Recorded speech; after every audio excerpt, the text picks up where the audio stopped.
선수 최종 예선은 꼭 돌아오세요.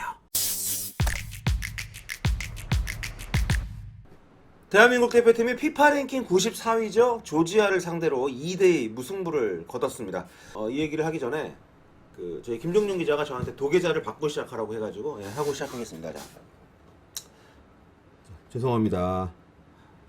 네, 예상이 틀려서 저하고 김정윤 기자하고 프리뷰 영상을 녹화를 했는데 거기에 저희가 4-1-3-2 포맷 기준으로 나올 것이다.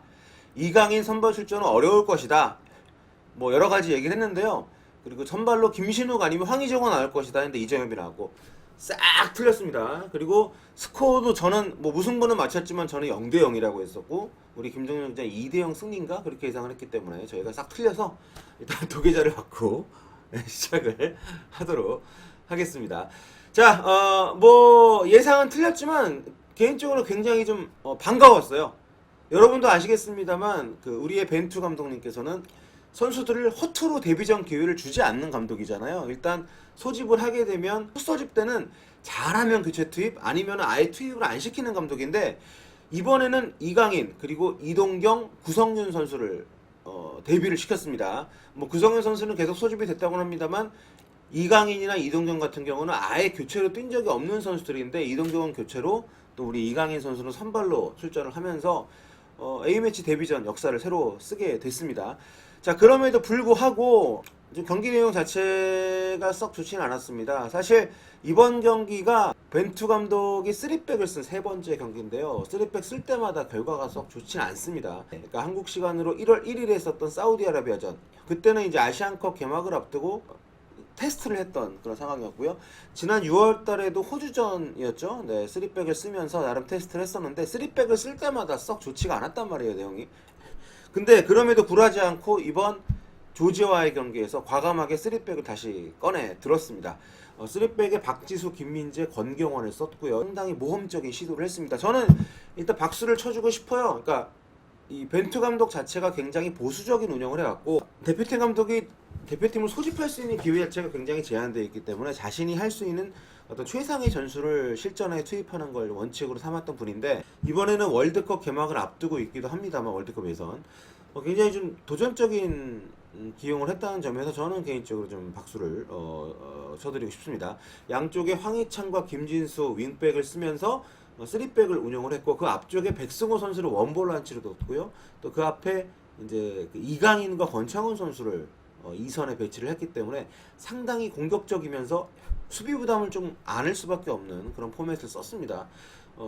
그렇기 때문에 경기 내용이 좀 좋기가 어려웠죠. 이런 포맷을 구사를 한 적이 없을 뿐만 아니라 지금 투입된 선수들 자체가 굉장히 낯선 조합이었기 때문에 이런 조합에서 좋은 경기력을 기대하는 것은 무리였고요. 아마 벤투 감독도 충분히 알았을 겁니다. 조지아가 뭐 약해 보이긴 해도 피파 랭킹 94위라고는 하지만 그 성적 자체가 유럽에 있기 때문에 순위가 낮은 것이거든요.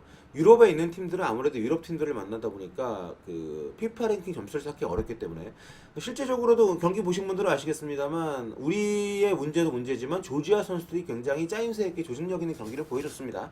그만큼 이런 경기에서 새롭진 않지만 어쨌든 새로운 구성의 3백을 시도했다는 것만으로도 저는 벤투 감독에게 개인적으로 박수를 쳐주고 싶습니다. 그렇기 때문에 어느 정도는 우리가 감안해서 볼 필요가 있을 것 같아요. 완성된 경기력을 기대하기에는 무리인 시합이었기 때문에 후반전은 많이 개선이 되긴 했습니다만은 전반전에 여러 가지로 좀 아쉬움이 있는 경기력에 대해서는 우리가 좀 이해를 해줄 필요가 있다고 생각합니다. 벌써부터 뭐 커뮤니티나 뭐 이런 쪽에 보면은 굉장히 좀 안 좋은 평가들이 많이 나오는데 실험은 그 자체로 존중받아야 된다고 생각합니다. 실험을 존중하지 못한다면 실험하는 의미라는 게 약간의 리스크를 감수하고선 새로운 걸 도전을 하는 거잖아요.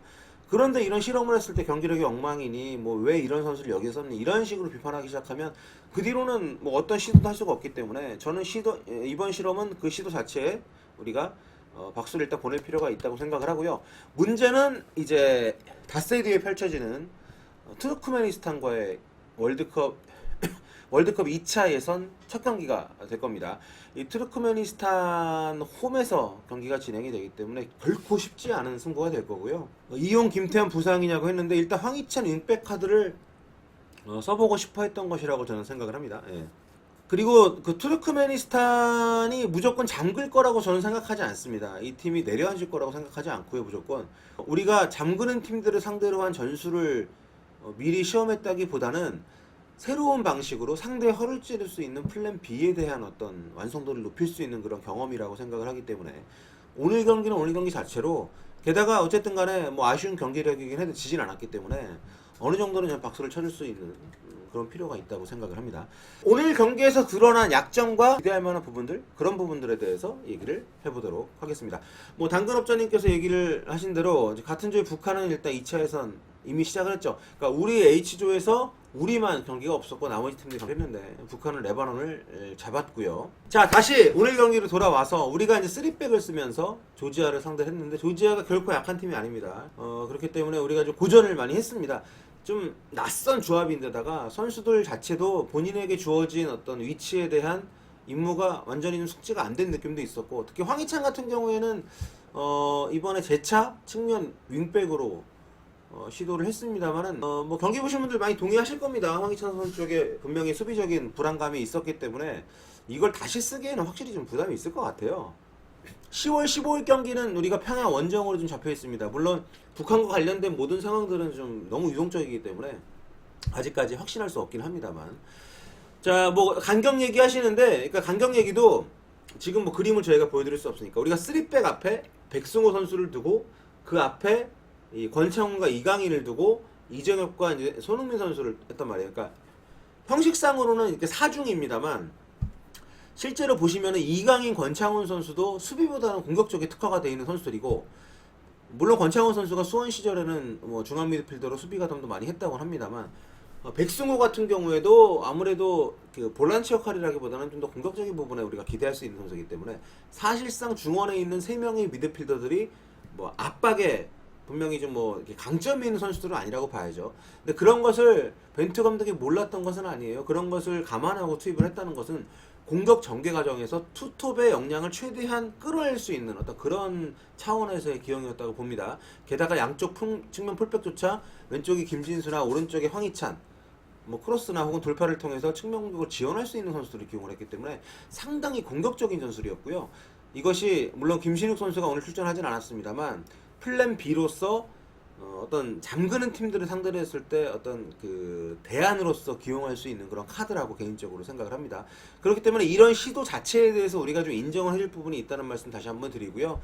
오늘 경기 내용이 답답했다 하더라도 이런 과정을 거치지 않으면 갑작스럽게 플랜 B가 완성될 리가 전혀 없기 때문에 우리가 이런 부분들을 좀 기다릴 수 있어야 된다. 그리고 어쨌든 막판의 실점은 아쉽지만 2대2 무승부로 승점을 거둘 수 있는 또 그러한 뒷심을 보여줬다는 부분에 대해서는 뭐 좀 아쉽긴 하지만 뭐 그런 부분에 감싸는 게 아니라 이런 실험을 할 수 있는 여건을 팬들이 만들어주는 것도 팬들의 역할이다. 왜냐하면 많은 분들이 뭐 기억하시겠습니다만 벤투 감독이 아시안컵 말아먹은 이유도 저는 플랜 B가 없었기 때문이라고 보거든요. 너무 이 플랜 B에 대한 실험을 하지 않았고 이런 실험이 없었던 부분들이 좀 굉장히 아쉬웠었는데, 그래서 저하고 이제 김정준 기자하고도 저도 아까 제가 도계자를 받기도 했습니다만 이번 경기도 이강인 선발 어렵다 뭐 이런 얘기를 저희가 했던 것도 이제 그런 부분 때문인데, 이번 경기가 벤투 감독이 과감히 껍질을 뚫고 나오는 그런 시발점이 됐으면 좋겠어요. 이번 경기하고 역시 실험은 안 돼 이러지 않을 수 있도록 팬들이 좀 뭐 아쉽지만 그래도 애썼다 박수를 좀 보낼 필요가 있다. 네. 이런 3미들 약간 역삼각형 형태의 3미들에서 아무래도 수비적인 부분에서는 좀 리스크를 벤투 감독이 감수하는 거죠. 만약에 이런 모험을 하는 시도가 아니었다면 권경원 선수나 정우영 선수를 수비형 미드필더로 박았겠죠. 이런 경기에서는. 그리고 좀 더 멀티자원이라고 할 수 있는 황인범 선수를 이강인 자리에 넣었을 겁니다. 그렇기 때문에 이번 경기는 벤투 감독이 선수들 개개인의 특질을 몰라서가 아니라 그런 부분들을 알고서도 이 월드컵 예선에 들어갔을 때 아무리 2차 예선이라 하더라도 2차 예선에서 실험하기는 어렵거든요. 그런 실험을 마지막으로 할 수 있는 경기였다는 점에서 오늘 과감하게 그런 결행을 했다. 저는 뭐 개인적으로 이렇게 우리가 볼 필요가 있다고 생각합니다. 뭐 이동국 역전골님이 2차 예선에서 실험해야지 하시는데 아니에요. 결코 쉽지 않습니다. 2차 예선이라는 게 결코 쉽지 않습니다. 아까 북한이 레바논을 잡았다는 말씀도 드렸습니다만 지금 우리가 과거에 뭐 7대0, 9대0 이런 스코어가 나던 그런 시절이 더 이상 아시아가 아닙니다. 결코 얕볼 수가 없고 2차 예선이지만 조 1위를 해야만 최종 예선에 그 직행을 하고 2위를 하게 되면은 경우의 수를 따져야 되기 때문에 무조건 1등을 해야 되거든요. 한 경기 한 경기 정말 모든 것을 다 해야 되고요. 지금 파코라바님 우리 매니저님 말씀처럼 어느 정도 승점이 좀 벌어지고 모험을 해도 리스크가 좀 적다 이런 상황이 됐을 때는 모르겠습니다만 2차에서 시작부터 할 수는 없습니다. 예. 사자는 뭐 토끼를 잡을 때도 전력을 다한다 뭐 이런 얘기가 뭐 있지 않습니까? 그렇기 때문에 우리가 사자라는 것도 사실 좀 과대평가이긴 해요. 우리가 매번 월드컵 본선에 나갔기 때문에 이게 쉬워 보이지만 결코 쉽지 않습니다. 지난 두 번의 대회도 2014년, 2018년 모두 우리가 정말 간신히 나갔던 거 벌써 잊으셨습니까? 그렇기 때문에 이번도 그러지 말라는 법이 없기 때문에 이번도 못 나갈 수도 있고요. 그렇기 때문에 이번 2022년 그 월드컵 2차에서 굉장히 좀 조심성 있게 좀 해야 되고요. 예. 아시아가 그대로 가만히 있지 않습니다. 우리가 물론 조금씩 앞으로 나가고 있지만 우리만 발전하는 게 아니에요. 그 동남아 팀들 자기 나름의 방식으로 계속 준비를 하고 팀을 만들어 오고 있기 때문에 결코 쉽지 않습니다. 조지아 같은 경우에도 피파 랭킹 94위지만 여러분 보셨잖아요. 우리가 밀렸습니다. 2차에선 결코 쉽게 보고 가면 안 되고요.